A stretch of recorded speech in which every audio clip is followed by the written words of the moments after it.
I have joining us on the broadcast Major Mohammed Ali Shah, who is a defence expert. Thank you for joining us this morning, sir.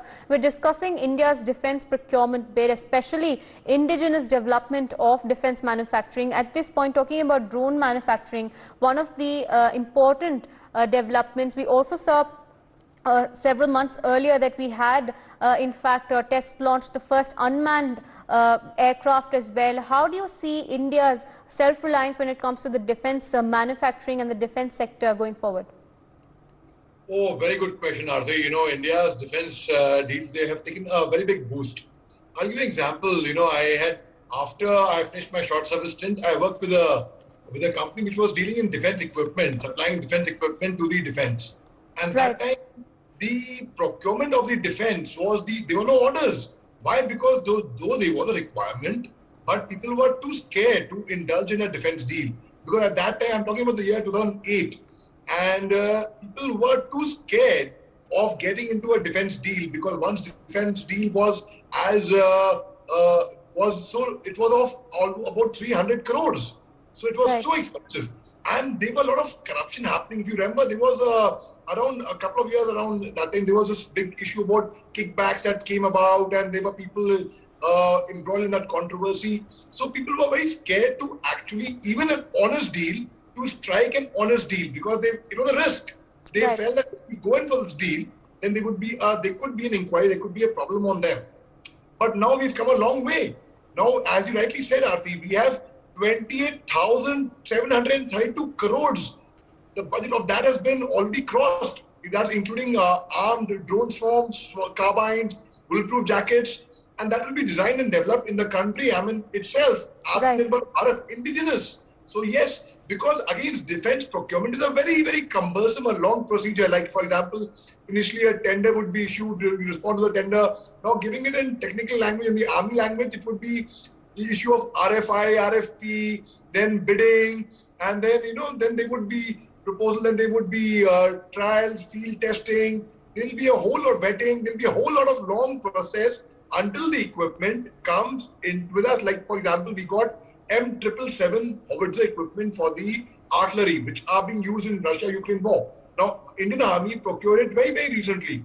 Now, BAE Systems, which is a Swedish company, we were in a joint venture with them, in fact, when I was working for a defense manufacturing firm. It took years for it to actually see the light of the day. But now when we have got into Atmanirbharat, indigenous, make in India, as our Defence Minister Rajnath Singh rightly said some time back, we want not only just to make in India, we want India to make for the world. And India has supplied equipment to Philippines.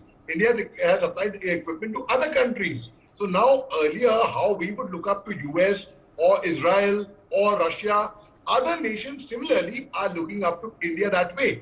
And I think it is in the future, India is soon on the verge of becoming a superpower because of the fast-track method it has been going on. I will conclude by saying, on the other hand, Defense Ministry, on the other hand, Home Ministry, when you were dealing with NSG, that's National Security Guards, or the paramilitary or the state police force, the procurement over there was faster than the procurement for the Army, Navy, Air Force, because the procurement procedure itself was so cumbersome. There were special financial powers given to the Vice Chief of the Army Staff, and then to the Army Commander, that's the GOC in C, who is in charge of a command. But now with this Atmanirbharat, most certainly we have, as you mentioned about drones, we have some drones on lease from US, we get 4 more drones from Israel on lease, which would be actually doing surveillance on the eastern border, on the eastern front, to keep a strong vigil on China's ill intention.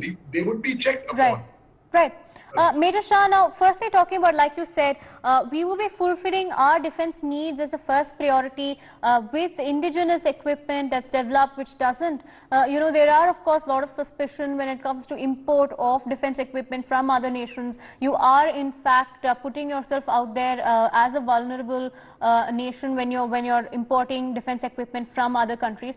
What is then the next step? Do you see, after we fulfill our defence needs, is it then export of defence capabilities and these drones and any other sort of equipment that we're manufacturing?